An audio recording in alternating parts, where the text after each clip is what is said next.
Hello friends, welcome to IICS platform. आज है 27 जून और 27 जून के करेंगे हम MCQ। चलिए लेक्चर स्टार्ट करते हैं। लेक्चर स्टार्ट करने से पहले चैनल को सब्सक्राइब और बेल आइकन प्रेस करना ना भूलें। First question, which state government pass ordinance to curb cheating in exam and paper leak. अब देखो, एक स्टेट है जिसने क्या करा है, एक ऑर्डिनेंस पास किया है। ऑर्डिनेंस व्हाट आई मीन्स, एक बिल पास किया है।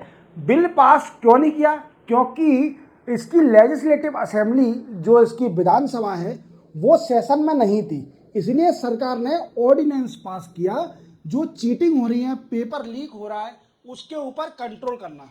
तो वो स्टेट है उत्तर प्रदेश। उत्तर प्रदेश, ठीक है। अब उत्तर प्रदेश ने ऑर्डिनेंस जो पास किया है, इसमें कौन कौन से प्रावधान है और इसके अंदर कितनी सजा मिलेगी जो कि पेपर लीक करने में इन्वॉल्व होगा, तो उसको सजा दी जाएगी 2 ईयर एंड 2 लाइफ इंफ्रिजमेंट। मतलब लाइफ इंफ्रिजमेंट भी उसको मिल सकती है, 2 साल तो मिनिमम उसको सजा तो मिलेगी ही मिलेगी। दूसरा है प्रावधान, 1 करोड़ का पेनल्टी भी लग सकती है उस पर। क्लियर?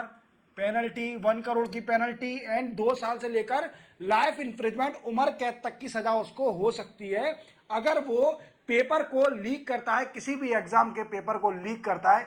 समझ में आ गया? और इसी के साथ जो लोग बाग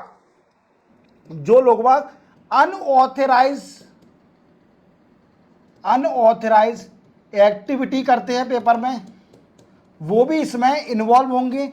और जो फेक पेपर बनाते हैं या फिर फेक एम्प्लॉयमेंट वेबसाइट, ये भी इसके अंदर कवर है।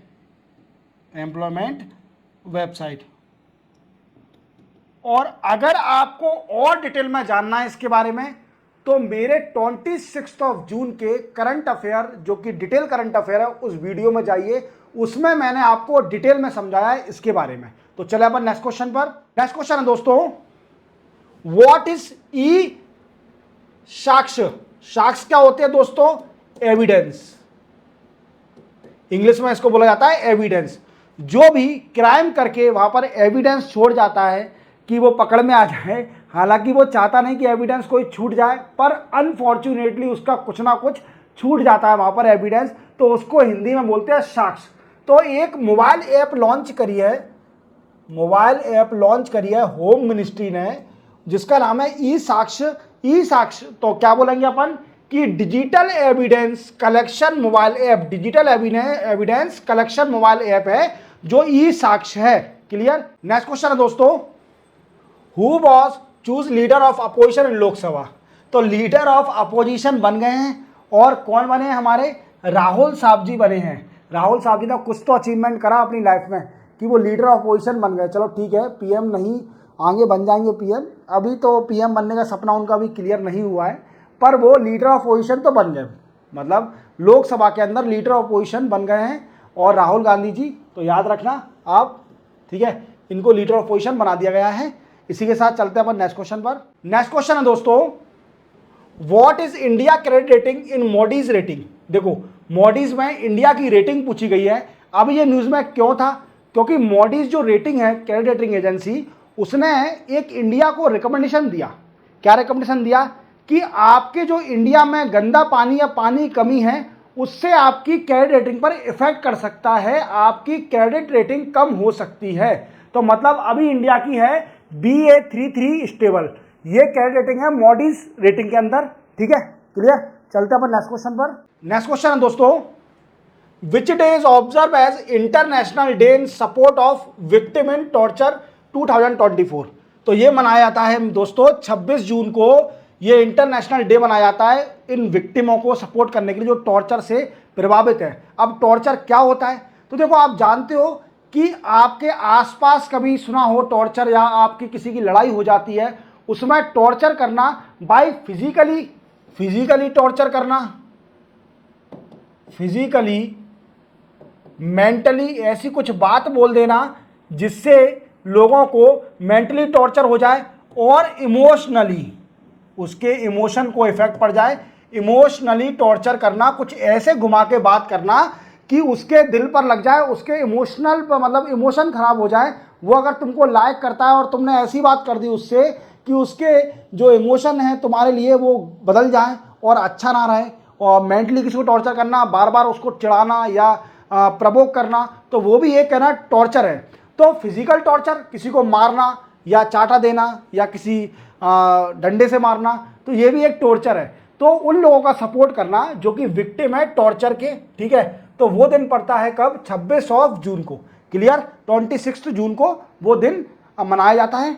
चलते हैं अपन नेक्स्ट क्वेश्चन पर। नेक्स्ट क्वेश्चन दोस्तों, which army officer become a vice chief of army staff. अब देखो, आपको पता है कि अभी नए चीफ बने हैं आर्मी के, ठीक है। अब वो कौन बने हैं? वो बने हैं उपेंद्र द्विवेदी। क्या बने हैं? उपेंद्र द्विवेदी चीफ बने हैं आर्मी के चीफ बने हैं। पर क्वेश्चन ये नहीं पूछ रहा, क्वेश्चन पूछ रहा है vice chief of army. Army के वाइस चीफ कौन बने हैं? तो वो बने हैं lieutenant general NS Raja Subramani. NS Raja Subramani sorry, NS Raja Subramani ये रिप्लेस करेंगे उपेंद्र द्विवेदी को। पहले Upendra Dwivedi vice chief of army staff थे, जब मनोज पांडे जो चीफ थे आर्मी के वो रिटायर हो गए हैं, और उनकी जगह उपेंद्र द्विवेदी, और उपेंद्र द्विवेदी की जगह जो वाइस चीफ की है वो लिया किसने? Lieutenant general NS Raja Subramani. Clear? याद रहेगा। चलते अपन नेक्स्ट क्वेश्चन पर। नेक्स्ट क्वेश्चन है दोस्तों, which day is observe as international day against drug abuse and illicit trafficking 2024। तो वो मनाया जाता है 26 जून को, 26 जून को मनाया जाता है international day against drug abuse and illicit trafficking 2024। अब इसके इस साल इसकी थीम क्या थी? तो थीम भी सुन लीजिए दोस्तों। इसकी थीम थी, क्या थी? Evidence is clear, invest in prevention. ये इसकी थीम थी 2024 की थीम, ठीक है। Invest, evidence is clear, invest in prevention. अब देखो, ड्रग्स एब्यूज क्या होता है? देखो, आप जानते हो कि कुछ ऐसे ड्रग्स लेना, कुछ लोग बात क्या करते हैं? नशा करते हैं। तो ड्रग्स लेना वो भी एक मीन्स आदमी को पागल कर देता है। नशा तो बहुत गंदी चीज़ है।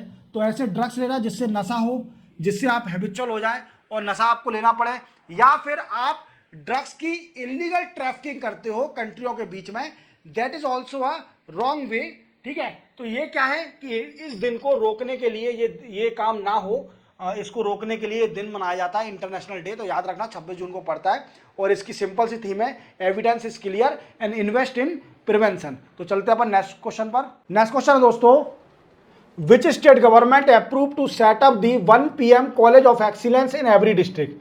देखो, एक मध्य प्रदेश सरकार है, तुम जानते हो मध्य प्रदेश स्टेट को मिडिल है हमारे इंडिया का। वहाँ के जो कौन है? मोहन यादव CM है, और ये है चीफ सेक्रेटरी वीर राणा मध्य प्रदेश की। अब इन्होंने क्या करा है, वहाँ कैबिनेट मीटिंग हुई होगी, तो कैबिनेट मीटिंग में डिसाइड किया मध्य प्रदेश में 55 डिस्ट्रिक्ट है मध्य प्रदेश में। कितने दोस्तों? 55 डिस्ट्रिक्ट है मध्य प्रदेश के अंदर।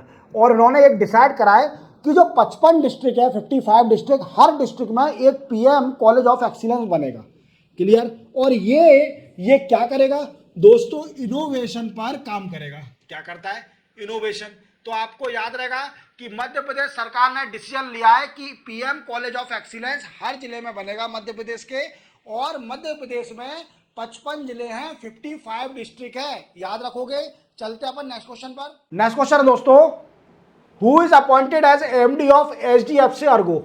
ये है अनुज त्यागी जी। अनुज त्यागी जी को MD बनाया है किसका? HDFC अर्गो का। अब सर HDFC तो हमने सुना है, और HDFC अर्गो क्या है? तो देखो, HDFC तो एक बैंक है, आप जानते हो। अब इसकी एक ब्रांच भी है जो कि इंश्योरेंस है, करती है हेल्थ इंश्योरेंस या इंश्योरेंस कंपनी HDFC की, जिसका नाम है HDFC अर्गो। मेरी भी हेल्थ पॉलिसी इसी HDFC अर्गो में है, इसलिए ये इंश्योरेंस कंपनी है HDFC अर्गो। अच्छी कंपनी है, क्लेम जल्दी पास हो जाता है, रुकावट नहीं आती है। तो चलते अपन नेक्स्ट क्वेश्चन पर। नेक्स्ट क्वेश्चन दोस्तों, which state government is planning to increase the OBC reservation from 15% to 27% in group A, group B post. अब देखो, क्या है कि आप जानते हो आजकल ट्रेंड चल रहा है। ट्रेंड क्या चल रहा है? सरकारों का ट्रेंड चल रहा है। जो भी पार्टी आती है वो एक ना एक बार ट्राई जरूर करती है कि रिजर्वेशन को बढ़ा दिया जाए उन लोगों के लिए जिनकी पॉपुलेशन ज़्यादा है उस स्टेट में। ये अननेसेसरी ट्राई करा जाता है और फाइनल क्या होता है कि फाइनल वो मामला कोर्ट में जाता है और कोर्ट से रिजेक्ट हो जाता है, स्ट्रक डाउन हो जाता है, उसको मना कर देता है कोर्ट कि आप ये काम जो कर रहे हो वो against the verdict of supreme court in 1992 that is called the Indira Sahni case. वो इंदिरा साहनी केस में बोला गया था कि कोई भी स्टेट या यूनियन गवर्नमेंट 50% से ज़्यादा रिजर्वेशन नहीं बढ़ा सकती है, ये कंडीशन रख दी थी। अब ऐसे ही कई स्टेटों ने ट्राई किया, जैसे बिहार स्टेट ने क्या किया कि 50% रिजर्वेशन से बढ़ाकर 65% रिजर्वेशन कर दिया। Then after Patna high court ने इसको स्ट्रक डाउन कर दिया, मना कर दिया कि आप रिजर्वेशन नहीं बढ़ा सकते। अब हरियाणा गवर्नमेंट भी ट्राई कर रही है कि रिजर्वेशन को इंक्रीमेंट कर दिया जाए फॉर द ओबीसी पीपल, और कितना कर दिया जाए, 15% से 27% ओबीसी का रिजर्वेशन बढ़ा दिया जाए। और ये है मेरे दोस्तों हरियाणा के सीएम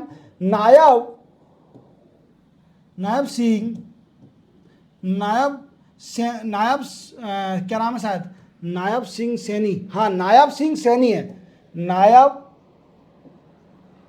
सिंह सैनी।